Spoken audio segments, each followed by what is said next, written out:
Serikali za Jamhuri ya Muungano wa Tanzania na ya Mapinduzi ya Zanzibar zaahidi kuongeza uwekezaji katika kutoa huduma za kibingwa kwenye sekta ya afya ikiwemo matibabu ya magonjwa ya moyo. Bunge ishauri serikali kufanyia maboresho makubwa uwanja wa Benjamin Mkapa ili kuepuka kufungiwa mara kwa mara na kusababisha kutotumiwa kwa michezo muhimu ikiwemo ya ligi.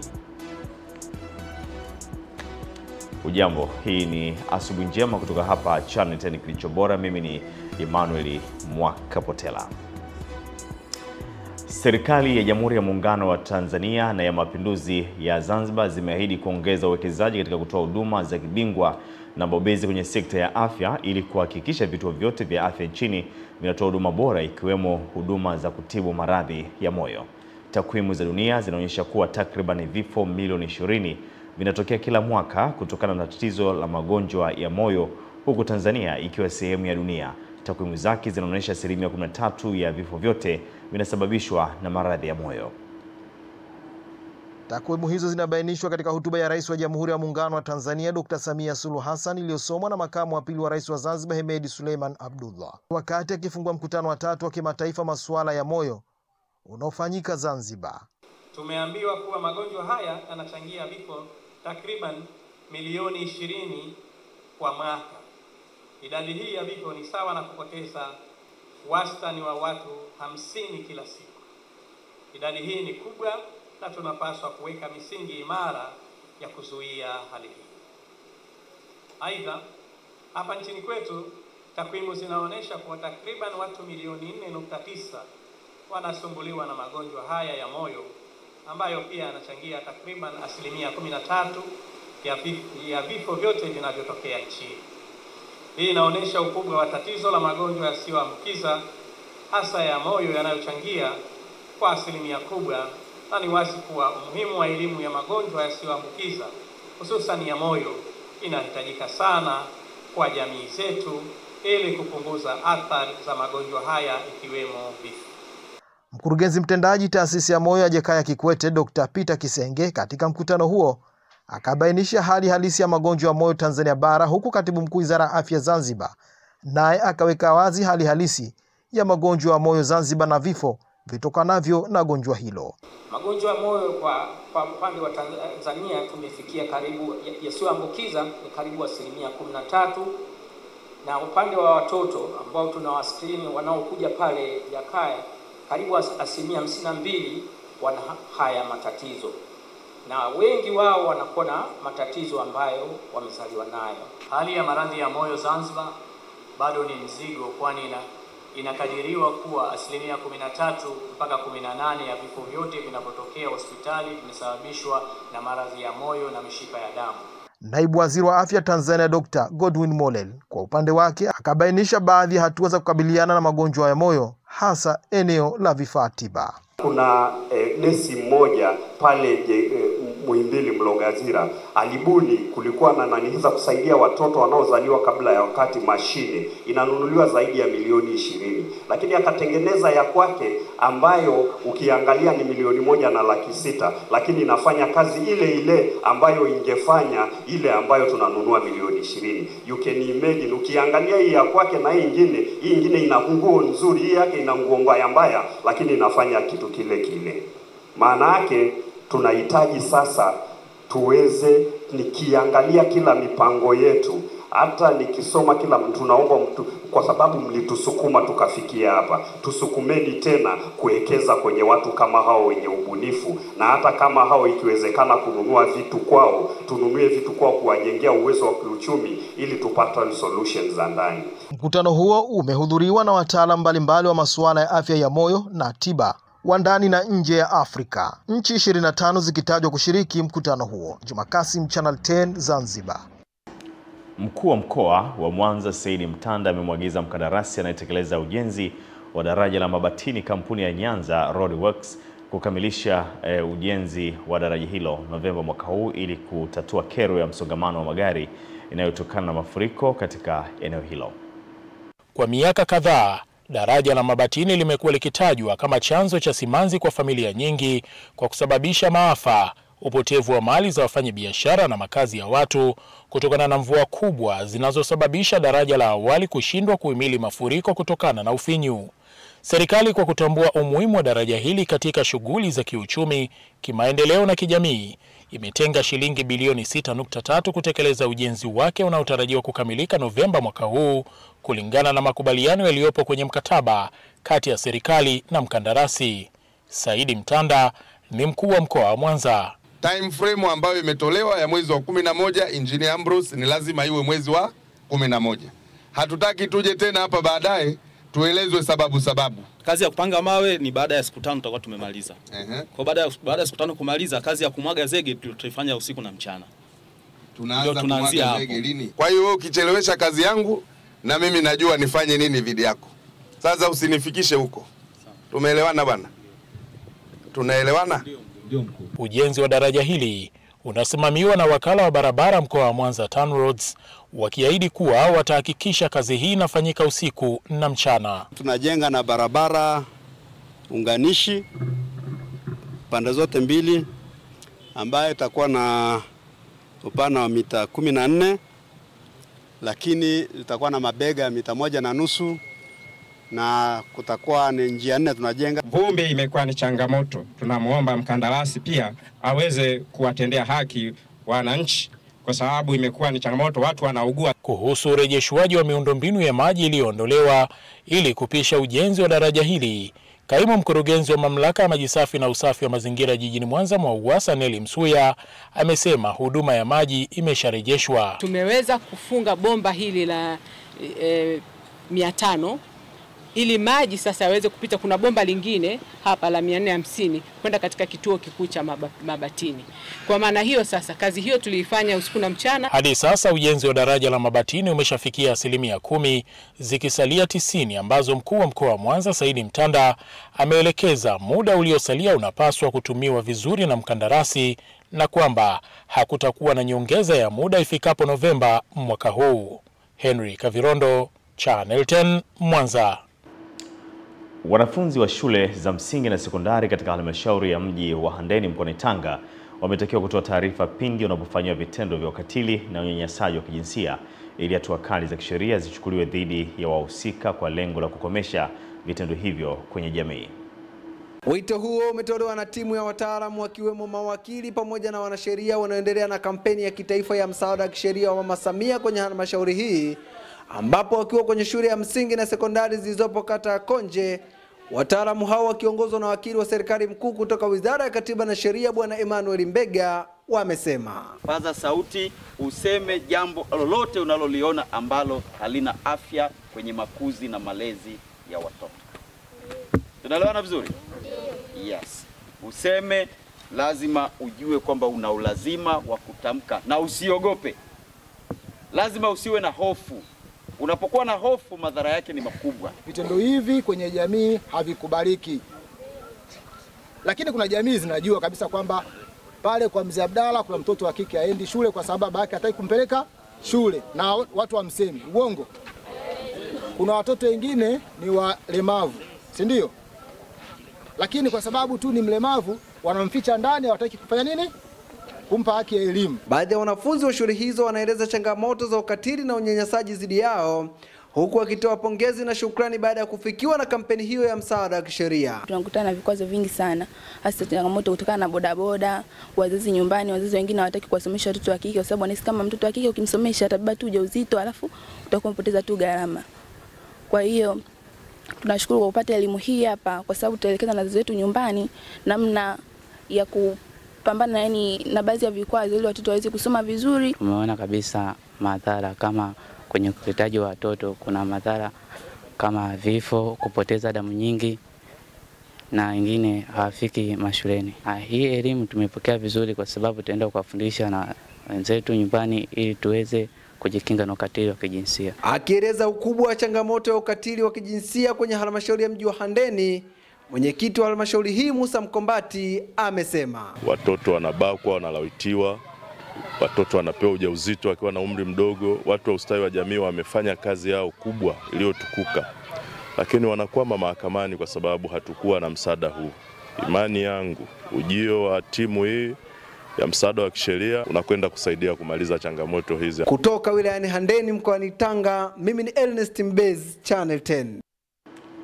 Waziri wa Nchi Ofisi ya Rais, Tawala za Mikoa na Serikali za Mitaa, TAMISEMI, Mohamed Mchengerwa amezielekeza mamlaka za serikali za mitaa kuendelea kuajiri watumishi wa afya kwa njia ya mikataba ili kupunguza uhaba wa watumishi katika sekta hiyo.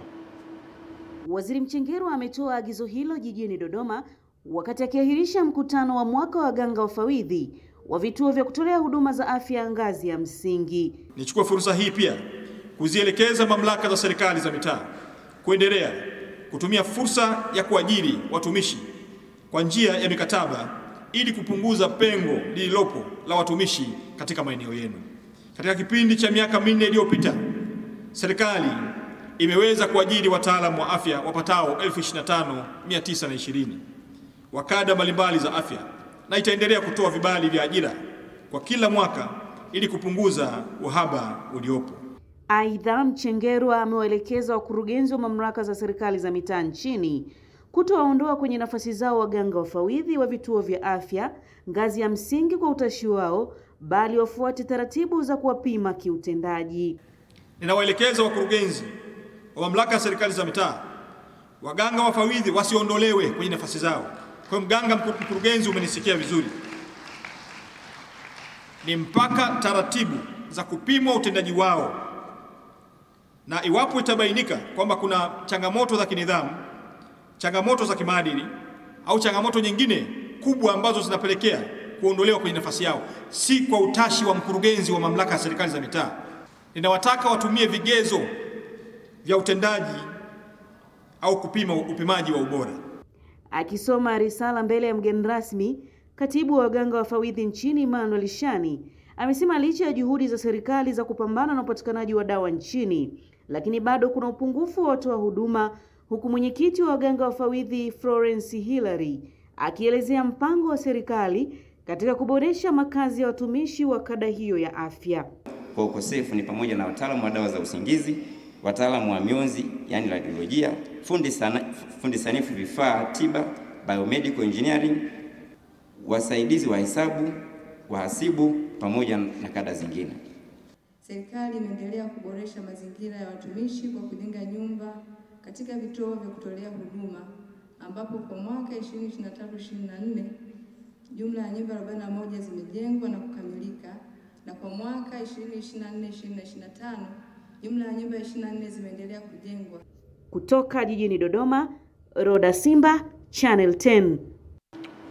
Mkuu wa wilaya ya Tanga, Jafari Kubecha, amewahakikishia wawekezaji jijini humo kwa serikali inaunga mkono katika kutoa huduma kwa jamii sambamba na kufanya shughuli zao katika mazingira rafiki ili waweze kufikia malengo yao.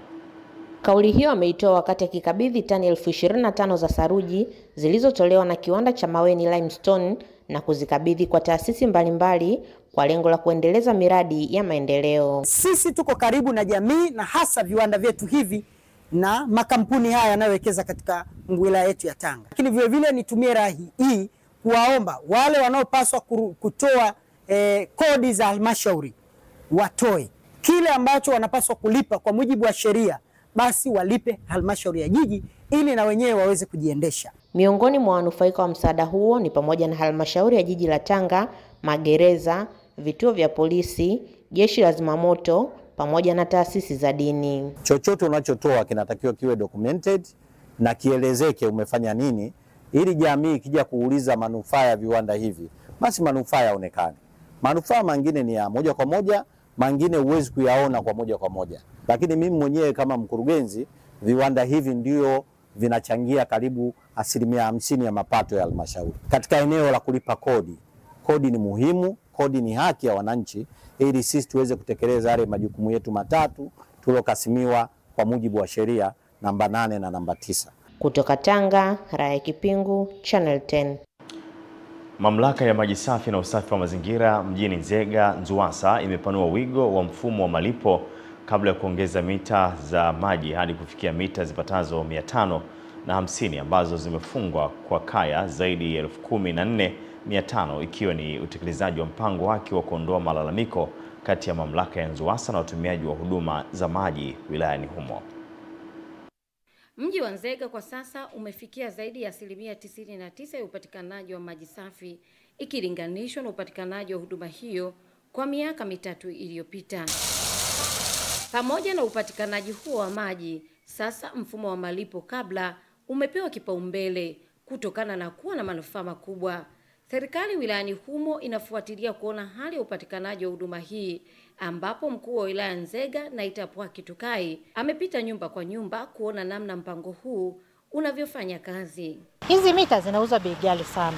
Kwa hiyo naendelea mimi pamoja na meneja wa Nzuwasa kuona namna gani ya kuweza kuendelea kuzinunua kwa wingi ili wananchi waweze kuzipata na kuondoa migogoro midogo midogo. Sasa migogoro sasa hivi ndani ya wilaya au ndani ya halmashauri hii ya mji imebaki kwa ajili tu ya usomaji. Mtu mwingine anaweza kaa yeye mwenyewe ndo anachezea maji au kuna leakage sehemu analetoa bili haikubali ile bili. Lakini angekuwa na ile mita ya malipo kabla, nadhani mambo yangeenda vizuri. Mimi binafsi katika familia yangu tunanufaika sana na hizi mita za malipo ya kabla kwa sababu zimetuondolea malalamiko. Mwanzo nilimsumbua sana meneja mkuu. Kwa sababu nilikuwa nahisi kama vile naibiwa. Kwa wakati mwingine bili inaweza kaja kubwa, ukaona kama umeibiwa, kumbe ni matumizi yako unayotumia. Kwa hiyo kwa sasa hivi kwa mita hizi ni rahisi kuweza kujua kiwango cha maji ninachokihitaji kwa kipindi hicho husika. Kwa hiyo hizi ni mita nzuri sana. Zimetusaidia kuweza kubudget matumizi yetu ya maji. Kwa upande wake mbunge wa jimbo la Nzega ambaye pia ni waziri wa kilimo Hussein Bashe akizungumza na mabalozi wa nyumba 10 ambao wanatumiwa na mamlaka ya Nzuwasa kutoa taarifa ya hali ya upatikanaji wa maji kwenye maeneo yao, amepongeza mpango huo wa malipo kabla, huku akitoa wito kwa mamlaka kuongeza kasi ya kuwafungia wananchi mita hizo. Popote panapotokea uvujaji wa maji, mtoa taarifa wa kwanza ni balozi au mwenyekiti wa kitongoji au mwenyekiti wa mtaa. Na ili watumishi wa halmashauri wa mamlaka wafanye kazi vizuri, tumewawezesha watumishi wote pikipiki. Kwa hiyo akipigiwa simu tutazengwa kuna shida, anakimbia, wanaenda kurekebisha. Kwa hiyo hii imetuondolea upotevu wa maji kwa kiwango kikubwa katika mji wetu wa Nzega. Kutoka Tabora, Pendo Salu, Channel 10. Manispaa ya Moshi mkoani Kilimanjaro imepata tuzo baada ya kupata ushindi wa kwanza katika miji misafi nchini, ambapo serikali ya mkoa huo imeitaka halmashauri hiyo kutobweteka na tuzo hiyo, bali waongeze bidii ili waendelee kushikilia nafasi hiyo ambayo walikuwa wameipoteza miaka mitatu iliyopita. Mkuu wa mkoa wa Kilimanjaro Nurdin Babu ametoa rai hiyo wakati akipokea tuzo hiyo kutoka kwa mkurugenzi wa manispaa hiyo Mwajuma Nasombe, kisha kutoa tuzo na zawadi kwa kata zilizofanya vizuri katika usafi.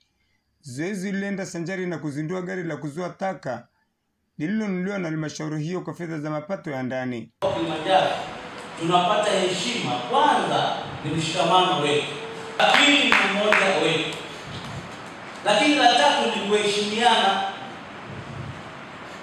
Tusipoheshimiana hapa watu watakata tamaa. Swala la usafi linaanzia nyumbani kwako.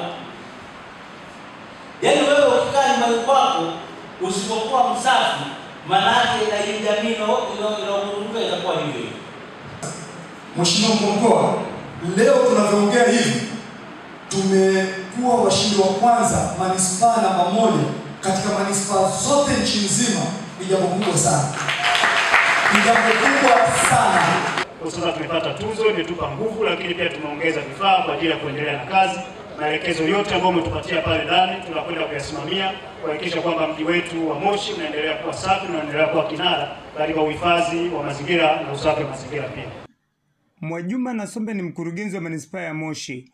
Anaelezea kilichowezesha kupata ushindi wa manispaa safi kitaifa, ambapo pia mtaa wa Rogwa uliopo kata ya Mawenzi uliibuka kuwa namba 1 kwa usafi nchini.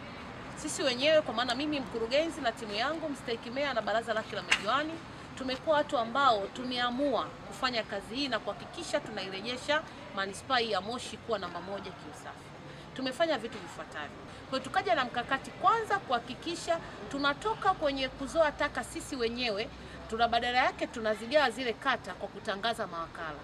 Kwa tuna kata 21, kata 10 kwa mwaka wa fedha huu unaendelea tulianza kubinafsisha. Lakini jambo lingine tukaamua kuongeza gari. Kama mnavyoona, hili gari iliyopo nyuma yangu ni gari mpya, imezinduliwa na Mheshimiwa Mkuu wa Mkoa. Tumenunua kwa mapato yetu ya ndani ili kuongeza nguvu ya kuhakikisha taka zinazolewa kwa wakati. Kule nyuma tulikuwa tuna gari 6 za taka. Sasa hivi tuna gari 12 na hii inaenda kuwa ni gari ya 13. Tuna mitambo 4. Kwa hiyo tuna vifaa ambavyo tuna uhakika vikiingia mtaani taka zote zitakwenda kuzolewa kwa wakati. Nikiripoti kutoka Moshi mkoani Kilimanjaro, Tadei Masawe wa Channel 10.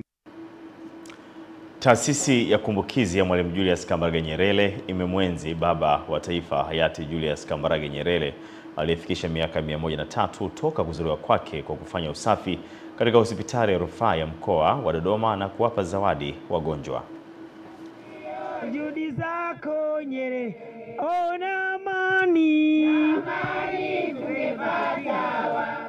Akizungumza na vyombo vya habari wakati wakifanya usafi katika eneo la hospitali hiyo kongwe iliyopo jijini Dodoma, mwenyekiti wa taasisi hiyo ya kumbukizi ya Mwalimu Julius Kambarage Nyerere, Bwana Peter Mavunde, akafafanua juu ya maadhimisho hayo ya miaka 103. Kazi kubwa ya taasisi hii ni kuwarithisha vijana wetu, watoto wetu, mambo mazuri aliyoyafanya baba wa taifa kwa taifa letu. Lakini pia kazi ya taasisi hii ni kuwashirikisha Watanzania wote kuendelea kumwenzi baba wa taifa kwa vitendo. Kwa upande wake, mjumbe wa taasisi hiyo Bi Isha Msatu akachukua nafasi hiyo kufafanua nini wanafanya kwenye kumbukizi ya mwaka huu ya hayati baba wa taifa, huku mwenyekiti wa bodi ya ushauri ya hospitali ya mkoa wa Dodoma Dr. Ezekiel Mpuya akishukuru taasisi ya kumbukizi ya Mwalimu Julius Kambarage Nyerere kwa mchango wake katika hospitali hiyo. Sisi kama taasisi tumeweza kufika katika hospitali ya rufaa ya mkoa wa Dodoma na kufanya matendo ya huruma, ikiwemo kutoa zawadi kwa wadi ya wazazi, ambapo tumetoa maternity pads, kanga, sabuni za kufulia, za unga pamoja na kipande, nguo kwa ajili ya watoto. Mimi kwa niaba ya bodi ya ushauri ya hospitali ya rufaa ya mkoa, ninaomba nitoe shukurani zangu za dhati kabisa kwenu wana umoja wa taasisi ya kumbukizi ya Mwalimu Nyerere. Hii mmefanya jambo kubwa. Kutoka hapa Dodoma ni Kuringe Mwangi. Naam, na sasa karibu tutazame katika upande wa habari za michezo. Tunaambiwa baada ya kutoka taarifa ya kufungwa kwa uwanja wa Benjamin Mkapa, mbunge wa Biharamulo Magharibi mhandisi Ezra John ameiomba serikali kufanya jitihada za maboresho ya miundombinu ya uwanja wa Mkapa kwa wakati ili michezo iliyobakia ichezwe hapo. Mbunge huyo ametoa kauli hiyo bungeni Dodoma wakati akichangia bajeti ya ofisi ya waziri mkuu ya mwaka 2025 na 26, ambapo alianza kuipongeza timu ya Simba. Na hatimaye jana timu ya Simba imetuheshimisha kwa kiwango kikubwa, maana ilikuwa ni timu pekee inayotoka ukanda huu wa Afrika Mashariki na Kati iliyokuwa imebaki kwenye mashindano haya, kwa hiyo imevuka, imetupa heshima. Lakini Mheshimiwa Mwenyekiti, nitoe rai tu na kuiomba serikali. Jana baada ya mechi, nadhani ndani ya lisali moja tuliona tangazo linazunguka wakisema kwamba uwanja wa Benjamin Mkapa umefungiwa na hautatumika katika mechi tena. Sasa kama Ulega ameishi njiani kule, mikoa ya kusini ikafunguka, tunachoomba serikali ifanye jitihada zinazowezekana uwanja ule urejee kwenye hali yake na mechi za tarehe 20 zichezwe pale. Wizara ya Habari, Utamaduni, Sanaa na Michezo ilitangaza kuufunga uwanja Benjamin Mkapa kwa muda kuanzia tarehe 9 Aprili 2025 ili kupisha marekebisho ya eneo la kucheza iliyopata athari kufuatia mvua zilizonyesha na kufuatia na mchezo wa robo finali wa kombe la shirikisho barani Afrika. Kutoka Dodoma, Leonard Mwacha, Channel 10. Naam, taarifa hiyo inahitimisha kipindi chetu cha Asubuhi Njema kwa siku ya leo. Mimi ni Emmanuel Mwakapostela. Asante kwa kutazama Channel 10, kilicho bora kabisa.